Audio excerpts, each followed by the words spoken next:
ہماری کوئی ایسی جنگ نہیں ہے، یہ کوئی کفر اور اسلام کی جنگ نہیں ہے، بلکہ ہم اپنے ہی ملک کے اندر جو ہماری ایک ڈیموکریٹک جمہوری جو ہماری سٹرگل ہونی چاہیے، اس سٹرگل سے ہٹ کے ہم ملک کو وائلنس نہ پارٹی کے ورکروں کو، نہ ہی جو پاکستان کی عوام ہے، یعنی کہ ایک جو میرے مطابق، میری سوچ کے مطابق ایک ڈیموکریٹک سٹرگل ہونی چاہیے تھی کہ ٹھیک ہے، آپ کو اگر 3.5 سال موقع ملا، آپ ہٹ گئے ہیں، آپ آئینی طریقے سے ہٹے ہیں، آپ انتظار کریں، آپ انتخابات کا انتظار کریں، انتخابات آئیں گے، آپ کو موقع مل جائے گا۔ لیکن آپ نے جو راستہ اختیار کر لیا، وہ راستہ آپ نے جو ہے وہ پرامن مزاحمت کی بجائے جو ہے وہ آپ نے پرتشدد مزاحمت کا راستہ اختیار کر لیا، جو کہ کم از کم میرے جیسے جو نوجوان ہیں، جن کو عمران خان صاحب نے جب انصاف اسٹوڈنٹس فیڈریشن کی بنیاد رکھی جا رہی تھی، اور یہاں بہت سارے صحافی ایسے بیٹھے ہیں جن کو اس چیز کا علم ہے، انہوں نے ہمیں دیکھا ہے کہ ہم تو خود مار کھا لیتے رہے ہیں، لیکن ہم نے پرتشدد مزاحمت اختیار نہیں کی تھی، ہم پرامن پیغام اسٹوڈنٹس کو ممبرشپ کیمپس لگا کر یونیورسٹیز میں، ہاسٹلز میں ان کو دیا کرتے تھے۔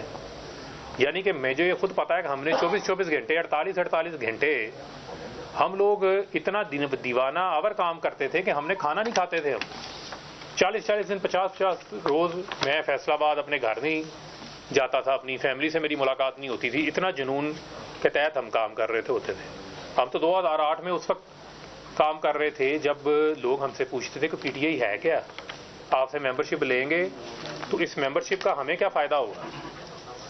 ہم نے دنوں میں یونیورسٹیز میں کام کرنا، رات کو جا کے لاہور کے ہاسٹلز کے اندر ڈور ناکنگ کر کے اسٹوڈنٹس کو ممبر بنانا، ان کو کنونس کرنا۔ لیکن اس وقت ہمارا پیغام کیا تھا؟ ہمارا پیغام تھا قائد اعظم کا پاکستان۔ ہمارا جو پیغام تھا وہ پیغام تھا نان وائلنٹ۔ جو پی ٹی آئی ہے، جو انصاف اسٹوڈنٹس فیڈریشن ہے، وہ نان وائلنٹ تحریک ہے، ایک F I R I S F کے اوپر نہیں ہے کوئی، کیونکہ ہم نے کبھی کوئی پرتشدد کارروائی کا حصہ ہی نہیں لیا تھا۔ لیکن وہ سٹرگل اگر آپ دیکھیں، اور اس کے بعد یہ 9 اپریل کے بعد کیا جو آگے کا مرحلہ ہے، اس مرحلے میں آپ نے لوگوں کو کیا پیغام دیا کہ آپ سڑکوں پہ نکلیں، آپ روڈز بلاک کریں، آپ مزاحمت کریں، آپ وائلنس کریں، اور اس وائلنس کے نتیجے میں ایک مسلسل مائنڈ سیٹ، ایک پیغام دیا جاتا رہا، جہاں پر جو انوسینٹ لوگ تھے وہ کلٹ فالوئنگ کے اندر ان کے مائنڈز کو جو ہے وہ ان کو ہائی جیک کیا گیا، اور ان کے دماغ میں مسلسل جو ہے وہ ایک جذبات بھڑکائے جاتے رہے کہ پتہ نہیں جو پاکستان کے ادارے ہیں وہ آپ کے خلاف کام کر رہے ہیں، وہ آپ کو پتہ نہیں پالیٹکس جو ہے وہ نہیں جو ہے وہ کرنے دینا چاہتے۔ مسلسل ایک نفرت کا جو پیغام تھا وہ بیج بویا جاتا رہا۔ جو وہ بات کرتے ہیں پروپیگنڈے کی، جو فتنے کی بات کرتے ہیں، وہ اصل فتنہ کیا ہے؟ وہ یہی ہے کہ آپ لوگوں کا 24 گھنٹے آپ ٹی وی پہ بیٹھ کے پیچھے پاکستان کا پرچم پڑا ہے۔ آپ لوگوں کو پاکستان کے اندر نواب زادہ نصر اللہ خان نے بھی تو پالیٹکس کی ہے نا۔ پاکستان کے اندر جو ہے بہت سارے لوگوں نے صبر کے ساتھ اپنے وقت کا، اپنی باری کا انتظار کیا ہے۔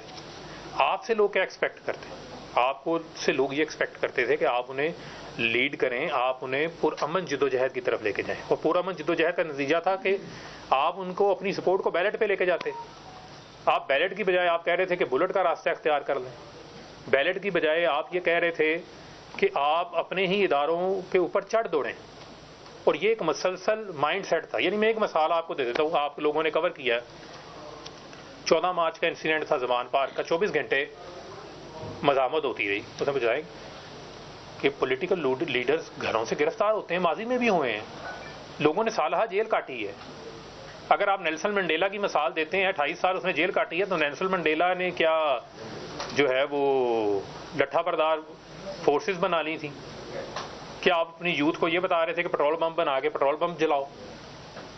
یا آپ پرامن طریقے سے اپنے پیغام کو اتنا سٹرونگ کرتے ہیں، آپ جمہوری انداز سے چیزوں کو لے کے چلتے ہیں کہ آپ اپنا الٹیمیٹ ٹارگٹ جو ہے وہ اچیو کر لیتے ہیں۔ لیکن 14 مارچ کو مثلا ایک وارنٹ آیا نا، ایک عدالت نے بلایا، اگر آپ کو پولیس گرفتار کرنے آ گئی ہے، واٹ ایور، آپ اس کی ڈیٹیل میں نہ جائیں، آپ نے بظاہر بیگ بھی تیار کیا ہوا ہے، لیکن ساتھ میں آپ یہ بھی چاہ رہے ہیں کہ باہر لوگ مزاحمت بھی کریں، اور اس مزاحمت کے نتیجے میں کتنے لوگ املاک کو نقصان پہنچا، کتنے لوگ زخمی ہوئے، کتنے معصوم لوگوں کا نقصان ہوا، کسی بھی سائڈ سے ہوا.